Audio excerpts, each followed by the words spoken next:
नमस्कार, good morning दोस्तों। स्वागत है आप सभी का हमारी क्लास में।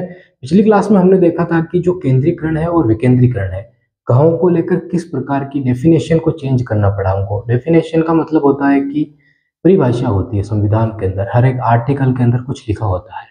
वो जो लिखा होता है वो महत्वपूर्ण होता है। अदालतें हो गई, सरकार हो गई, चाहे लोग हो गए, उन डेफिनेशन के आधार पर ही अपनी लाइफ जी सकते हैं। उसके उलट अगर वो कुछ करेंगे तो उनके ऊपर दंडात्मक कार्रवाई हो सकती है, या फिर नए कानून बनेंगे, नया संविधान संशोधन किया जाएगा। और यही हुआ था। आज़ादी के समय गांवों के लिए अलग से कोई आर्टिकल नहीं बनाया गया। सरकार ने केंद्रीकरण, मतलब ठीक है, केंद्र ने ही डिसाइड किया कि गांवों का विकास हम अपने हाथों में लेंगे और हम करेंगे, लेकिन विफल रहे। प्रोग्राम चलाए गए, विफल रहे। बाद में कमेटियां बनाई गई, कमेटियों से पूछा गया कि हम विफल क्यों रहे। कमेटियों ने जानकारी दी कि आप इसलिए विफल रहे क्योंकि आपने अपने हाथों में काम तो ले लिया, लेकिन जिन अधिकारियों को आप काम पे करने के लिए लगाया, उन अधिकारियों ने वहां पे योजनाओं को व्यवस्थित शुरू नहीं कर पाए, या फिर जो पैसे आपने गाँव के लिए दिए वो पैसे गाँव में नहीं पहुंच पाए। ये सारी चीजें हुई, और इसको देखते हुए हमने पिछली क्लास में बलवंत मेहता कमेटी की बात की थी, और हमने ये कहा था आपसे कि इस कमेटी ने कुछ सिफारिशें दी। 7 सिफारिशों की हमने आपको बताया था कि ये सातों सिफारिशें जब कमेटी ने सरकार को दी, तो राजस्थान में सबसे पहले इसको लागू किया गया। जवाहरलाल नेहरू प्रधानमंत्री थे देश के, और राजस्थान के अंदर इसको लागू किया गया।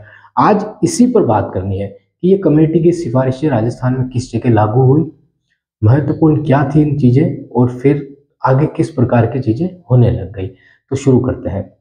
सबसे पहले तो एक बात ध्यान रखना कि जो गांव होते हैं, वो गांव में जो विकास के काम होते हैं, डेवलपमेंट हो गया, वहाँ पे सड़कें बनाना हो गई, चाहे वहाँ पे स्कूल खोलना हो गया, चाहे अस्पताल खोलना हो गया, चाहे फिर वो वानी की जो होती है, उनकी जंगल जो होते हैं गाँव के आसपास, उनसे औषधियाँ प्राप्त करना, फिर वहाँ पे दवाइयाँ बनाना, ये सारी जो चीज़ें हैं, और इनके को प्रोसेस करने के लिए जो द्वितीय क्षेत्र आता है हमारा, उस द्वितीय क्षेत्र को भी गाँव में स्थापित करने के लिए गाँवों से बेहतर कोई नहीं जानता है।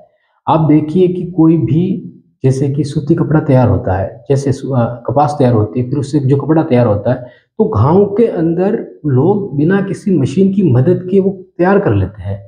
जब रस्सियाँ तैयार होती है, वो गाँव के अंदर बिना किसी मशीन की मदद के वो तैयार कर लेते हैं। मतलब प्राथमिक सेक्टर भी उनके हाथ में है, द्वितीयक सेक्टर भी उनके हाथ में है। मशीनें उनका रोजगार छीनने का काम करती है। अब आप एक तरफ दूसरी तरफ देखिए, शहरों के अंदर रस्सियाँ बनाना किसी को नहीं आता होगा, कपड़ा बनाना किसी को नहीं आता होगा। वो कोर्स लेते हैं, वो सीखते हैं चीज़ें, या फिर वो फैक्ट्रियों के द्वारा सारी चीज़ें बनाई जाती है। काम फास्ट होता है, इसमें कोई दोहराई नहीं कि काम नहीं हो रहा है, लेकिन आप सोचिए, अब शहर के लोगों को गाँव में विकास करने के लिए कहा जाए, तो वो यही सोचेंगे कि गाँव से लोगों को फैक्ट्रियों में लाया जाए, ताकि फैक्ट्रियों से जो पैसे मिले वो गाँव में जाए, और गाँव में गाँव का विकास हो। लेकिन यही चीज़ आप गाँव के लिए सोचिए कि गाँव में आपको विकास करना है, और किसी गाँव के व्यक्ति को पावर दे दी गई, तो वो उन चीज़ों को मजबूत करेगा जो उनके पास संसाधन है। ऐसा नहीं है कि वो मशीनें लाके गाँव में रख देंगे ताकि लोगों का रोजगार छिन जाए, नहीं होगा ऐसा।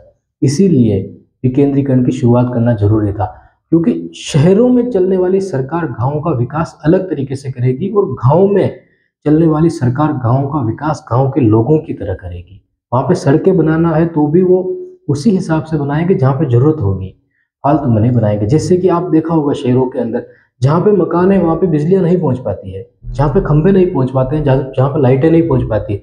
लेकिन कोई सोसाइटी हो या कॉलोनी हो, जहाँ पे प्लॉट काटे जा रहे हो, वहाँ पे खंभे पहुँच जाएंगे, वहाँ पे डंबर की सड़क पहुँच जाएगी, वहाँ पे लाइटें पहुँच जाएगी, वहाँ पे तार पहुँच जाएंगे।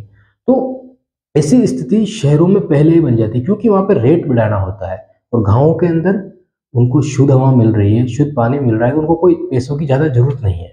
ठीक है, तो वो उनकी स्थिति अलग होती है, और यहाँ पे स्थिति अलग होती है। तो इस बात को समझ के ही आगे बढ़ना, तभी आपको ये पंचायती राज व्यवस्था अच्छे से समझ में आएगी। अब शुरू करते हैं। हमारा टॉपिक है पंचायती राज व्यवस्था।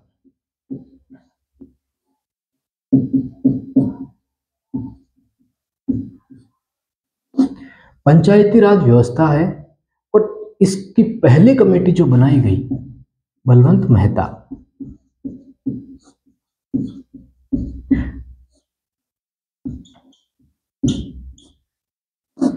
बलवंत मेहता समिति बनाई गई। क्यों बनाई गई? क्योंकि सरकार के द्वारा 2 कार्यक्रम चलाए गए और दोनों कार्य विफल रहे, असफल हो गए। उनमें गांव का विकास हो ही नहीं पाया। ठीक है, पिछली क्लास में काफी डिटेल में हमने बात की, नहीं हो पाया। तब इनको कहा गया कि आप एक काम कीजिए, आप अपने लोग लीजिए और गांव में जाइए और पता कीजिए कि हो क्या रहा है गांव में, हमारा ये विकास जो मॉडल है वो क्यों नहीं हो पा रहा है गांव के अंदर विकास। अब याद कीजिए आप, इन्होंने 7 सिफारिशें बताई। इन्होंने कहा कि जिला परिषद, पंचायत समिति और ग्राम पंचायत, ये 3 स्तर बनाने होंगे गांवों के अंदर।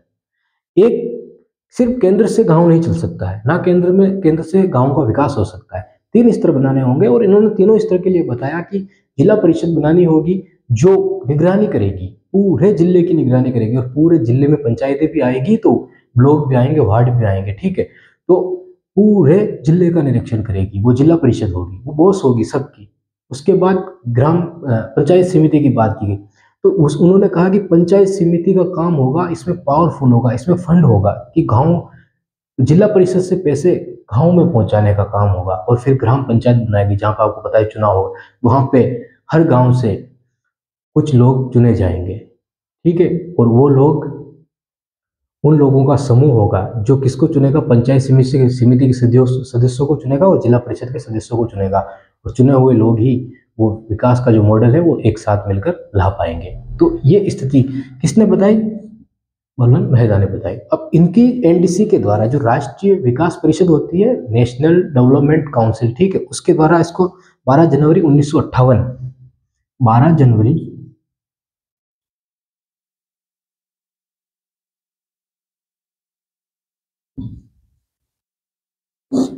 12 जनवरी 1958 को भारत सरकार की सर्वोच्च नीति निर्माण संस्था एनडीसी ने मेहता सिफारिश को लागू कर दिया। ठीक है, कब किया गया? 12 जनवरी 1958 को। किसके द्वारा? एनडीसी। एनडीसी होता है नेशनल डेवलपमेंट काउंसिल। ठीक है, नेशनल, राष्ट्रीय विकास परिषद।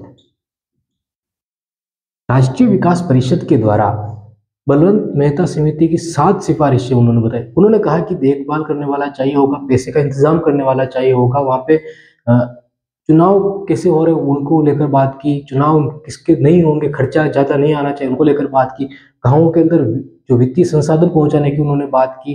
तो इन सारी चीजों को, सिफारिशों को किसने अच्छे से पढ़ा, समझा और लागू कर दिया। 12 जनवरी 1958 को इस रिपोर्ट को सौंपा गया। ठीक है, स्वीकार कर लिया। मतलब यहाँ पे समझना, मतलब इन्होंने लागू कर दिया, मतलब कि लागू हो गई तो मतलब कि सभी दलों ने, देश के सभी दलों ने इसको मंजूरी दे दी कि हाँ, गाँव के लिए चीजें होनी चाहिए। और शुरुआती दौर है वो देश के लिए, सबसे ज्यादा सीटें तो कांग्रेस की आ रही थी। ठीक है, तो वैसी स्थिति में ये लागू तो होना ही था, कोई नहीं रोक सकता था। वहां पे राज्यसभा में बहुमत, लोकसभा में बहुमत, सब जगह बहुमत ही बहुमत। एक बार इनको लिखिए, फिर आगे हम बात करते हैं। एक बार इनको उतार लीजिए। पंचायत राज व्यवस्था के अंदर जो चल रहा है हमारा, उसमें राष्ट्रीय विकास परिषद एनडीसी और 12 जनवरी 1958 को स्वीकृति दे दी।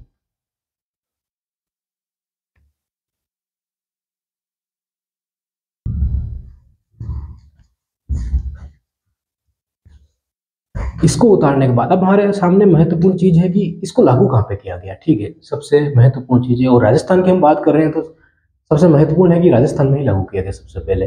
अब देखो, वन नीति भी राजस्थान में ही लागू की गई और ये पंचायत राज व्यवस्था भी राजस्थान में लागू की गई। मतलब राजस्थान में 2 महत्वपूर्ण चीजें लागू की गई। राष्ट्रीय वन नीति तो बना दी गई केंद्र के द्वारा, लेकिन बाद में राजस्थान को लगा कि नहीं, राजस्थान के लिए स्पेशल होनी चाहिए, तो राजस्थान ने 2010 में बना दी। अब 2023 चल रहा है, 0.24% की वृद्धि हुई है पिछले 5 सालों में। आप सोच सकते हो ये स्थिति है। अब देखते हैं आगे। वनों में वृद्धि हुई है 0.24%, 0.24%, और 20 साल में 20% वृद्धि करनी है, तो आप सोच लो। अब इनकी बात हुई तो शुरुआत हुई इसकी राजस्थान के अंदर। कब हुई? पिछली क्लास में हमने देखा था 2 अक्टूबर 1959 को। 1958 में स्वीकृति दे दी गई। ठीक है, फिर उसको थोड़ा टाइम लगा बनाने के लिए, और जब कंप्लीट हुआ तो 2 अक्टूबर को राजस्थान में शुरुआत की गई। कहाँ की गई? नागौर के अंदर शुरुआत की गई। नागौर के अंदर शुरुआत की गई, और नागौर के अंदर बगदरी नाम गांव है। ठीक है, बगदरी। या बुकदरी भी कहते हैं। और यहाँ पे मुख्यमंत्री जो थे वो थे मोहनलाल सुखाड़िया। मोहनलाल सुखाड़िया, ठीक है। और जो राज्यपाल पूछ ले तो वो थे गुरुमुख निहाल सिंह।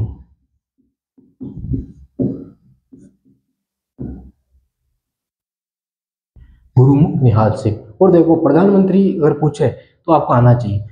सरकार लंबे टाइम तक चली थी और 1962 तक जवाहरलाल नेहरू प्रधानमंत्री थे। तो जो ये बहुत बड़ा काम है गांवों के विकास को, मतलब केंद्र अपनी पावर गांवों में दे रहे हैं, तो उद्घाटन करने के लिए प्रधानमंत्री तो आएंगे ही आएंगे, ठीक है। तो जो उद्घाटन करने वाले थे जो प्रधानमंत्री थे जवाहरलाल नेहरू उस वक्त।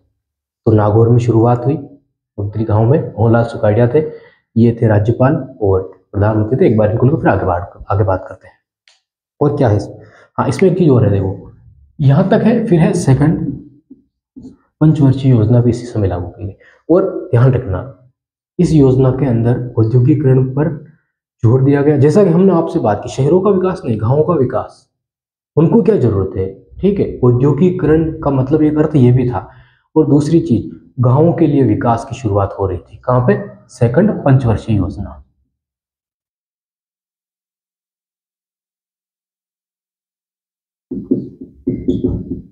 अब जब पंचवर्षीय योजना पढ़ोगे ना, तब इसको चीज को ध्यान रखना कि ये पंचायती राज व्यवस्था के समय शुरू हो रही सेकंड वाली। और देखना एक चीज और, इकोनॉमिक्स जब भी पढ़ोगे तब औद्योगिकरण जो चीज आएगी उसमें आपको ये बताया जाएगा कि गांव में एक ट्रेन चल रही है बेरोजगारों की, उनको पकड़ पकड़ के फैक्ट्रियों में डालना। और ये औद्योगिकरण सेकंड पंचवर्षीय योजनाओं में गाँव में ही विकास की शुरुआत करना था। हमने कहा ना, वित्तीय संसाधन अवेलेबल कराना गाँव के अंदर, ठीक है। तो ये चीज थी। एक बार उतरो फिर आगे देखते हैं।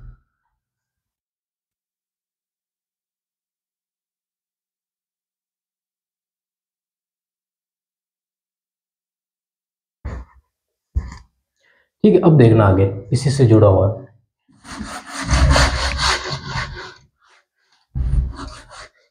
अब देखो एक कहानी की तरह चल रहे हैं हम।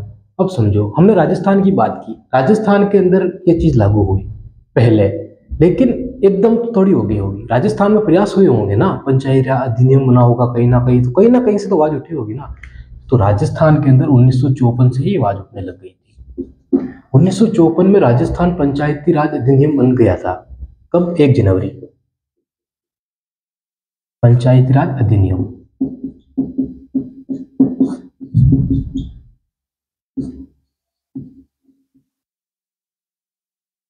राजस्थान। लेकिन सोचो, गांवों के हाथों में पावर नहीं है, मतलब कानून नहीं बना है। ये सिर्फ एक राजस्थान के अंदर बना कानून था, लेकिन केंद्र से स्वीकृति नहीं मिली। बलवंत राय मेहता कमेटी की सिफारिशों को जब स्वीकृति दी गई तब ये कानून बन गया, ठीक है। एक मतलब नियम बन गया, संविधान का एक आर्टिकल बन गया। तो उससे पहले सिर्फ एक कानून था, राजस्थान सरकार के द्वारा ही चलाया गया बस, ठीक है, सिर्फ नाम मात्र का। लेकिन इसको संवैधानिक बना दिया गया। कब? 10 सितंबर 1959। 10 सितंबर 1959 को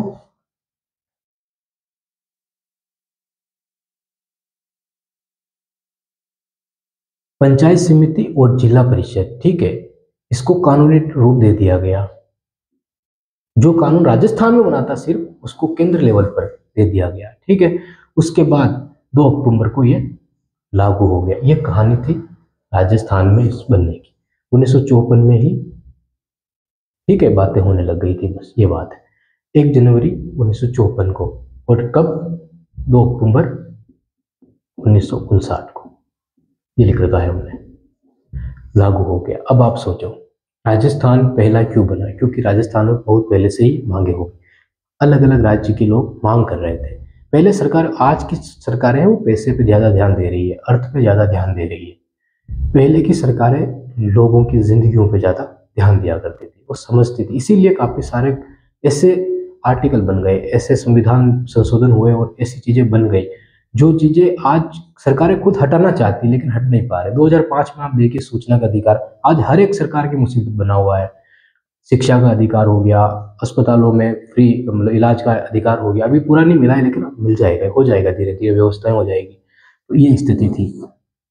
इसको डेफिनेशन के रूप में देख लेते हैं एक बार। देखो, कानूनी ढांचा, राजस्थान पंचायती राज अधिनियम, राजस्थान में केवल घोषणा नहीं की बल्कि कानूनी नींव रखी गई। कब रखी गई? 1954 में रखी गई। 1 जनवरी 1954 राजस्थान में राजस्थान पंचायती अधिनियम लागू हुआ, जिसने पूरे राज्य में ग्राम पंचायतों की स्थापना कर दी। कब की बात हो रही है? 1954 की बात हो रही है। और बाद में जब बलवंत राय मेहता समिति कमेटी बनाई गई और उन्होंने भी कह दिया कि होना चाहिए ऐसा, तो तब मेहता मॉडल को कानूनी रूप दे दिया गया। बलवंत राय मेहता की सिफारिशों को कानूनी रूप देने के लिए 10 सितंबर 1959 को राजस्थान पंचायती समिति तथा जिला परिषद अधिनियम 1959 बनाया गया। अब राजस्थान में पहले क्यों? इसलिए कि ये प्रयोग किया जाता है कुछ दिनों के लिए, कि देखते हैं कि हाँ सही है या नहीं है, फिर अगर लगता है हाँ ठीक है तो फिर देश में लागू कर दिया जाता है इसको। ठीक है, तो इस तरह की। अब पंचायती राज्यों का जो राजस्थान के बाद जो विचार आया था, ठीक है, उसमें देखिए, और यह आंध्र प्रदेश 11 अक्टूबर 1959 को बना था। 11 किस किस राज्य में कब लागू हुआ था पंचायत? मैंने कह रहा हूं ना कि पहले देखते हैं मॉडल कि ठीक चल रहा है नहीं चल रहा, उसके बाद ये आगे बढ़ाते जाते हैं। तो 11 अक्टूबर 1959, ठीक है, आंध्र प्रदेश में लागू किया गया। उसके बाद लागू किया गया असम, तमिलनाडु और कर्नाटक के अंदर 1960 में लागू किया गया। 1962 में महाराष्ट्र में लागू किया गया। 1963 में गुजरात में लागू किया गया और 1964 में पश्चिम बंगाल में लागू किया गया। ये आप लिख लेना, ये महत्वपूर्ण जानकारी है।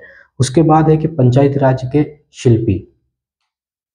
अब किसने इसको बनाया, सिफारिशें किसने दी, उन्हीं को शिल्पी कहा जाएगा। तो बलवंत राय मेहता है, उन्हीं को शिल्पी कहा जाएगा। और चुनाव का इतिहास, तो इसको लेकर कमेटियां जब बनेगी तब हमको डिटेल में बात करनी है। अब हम अगली क्लास में हर एक कमेटी को विस्तार से देखेंगे कि बलवंत राय मेहता की कमेटी में काफ़ी सारी चीज़ें छूट गई है, उसके बाद काफ़ी सारी कमेटियां और आई है, उन्होंने भी सिफारिशें दी है।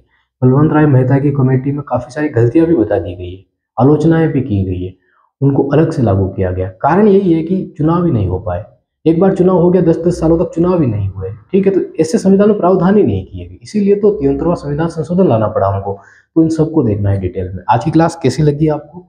पसंद आई हो तो हमको कमेंट करके जरूर बताना कि आपको कैसी लगी, समझ में आया या नहीं आया, और नहीं आया हो तो हम और सरल करने का प्रयास करेंगे। बहुत बहुत धन्यवाद आपका।